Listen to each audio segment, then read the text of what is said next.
Hi, I'm Mary Kopczynski, the CEO of RegAlytics, back at my desk, back to business with your update on this week's 24,148 regulatory alerts. But before I get started, I'm proud because I was going through all of our KPI metrics for last year, and I would really like to thank all of you because my LinkedIn viewership went up by over 800% this last year, and that's really because of you. So anytime you watch more than 3 seconds, you like it, you share it, you tell your friends about it. Anyway, thank you. And please keep those intros coming. Sometimes I wish I could monetize LinkedIn because I get only like 7 viewers on YouTube. But if you feel so inclined to follow us on YouTube, feel free. I haven't quite mustered the wherewithal for TikTok or Instagram or any of that stuff, but maybe this year. But we are planning on putting out a weekly podcast in Spanish to see how we do with that audience. So keep your eyes and ears posted. So for this week, the regulator of the week is the Food and Drug Administration, which is a subdivision of the Department of Health and Human Services.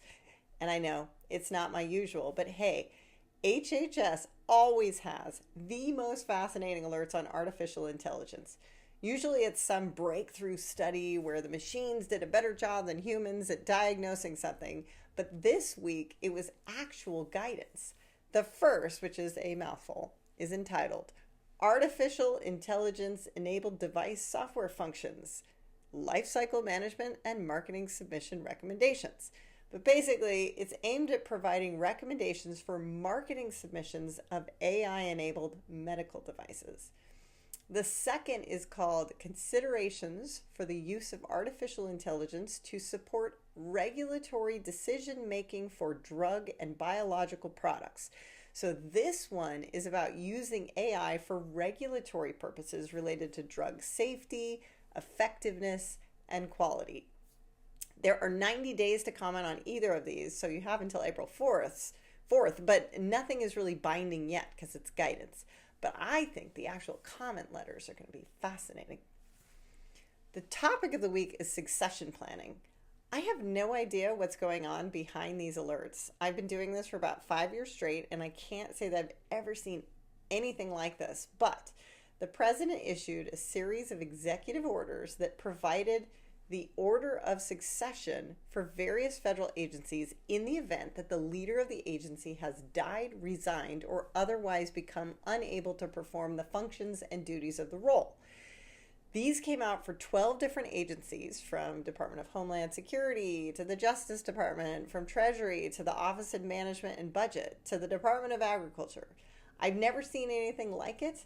So I can guess perhaps that Biden dealt with shifting leadership on his cabinet and made a call, or maybe they're trying to bring order in the event that Trump refuses to appoint a leader, or maybe to prevent confusion with DOGE. I have no idea, but there were 12 agencies with this succession planning. What else do you need to know? There was a cool Feds paper, and a Feds paper is an economic study produced by the Federal Reserve. So it's like academics, but it was on predicting college closures and financial distress, which examines the financial health of higher education institutions and identifies factors that may lead to closures or financial difficulties for schools. I don't know, a bit of foreshadowing there perhaps? I don't know. The next and final one is the Semiconductor Industry Association expressed concerns over the Biden administration's plan to implement an export control framework for artificial intelligence diffusion, which, here's a little background, the U.S. government under Biden is pumping billions of dollars into our economy in order to create a semiconductor manufacturing program here in the U.S. But part of the funding includes what are called guardrails, which ensure that some of the tech that's created doesn't get into the hands of our enemies. And if a company that gets this CHIPS funding leaks intel to other countries, there are clawbacks where the U.S. has the right to ask for billions of dollars back. That's how serious they are about blocking these exports. So this new export control is targeted at AI-related tech. So in the end, I mean, we'll see what Trump thinks, won't we? And otherwise, that's it this week for RegAlytics. We have the global supply chain of the world's regulatory alerts in one very easy to use place. If you need any solutions related to regulation, give me a call.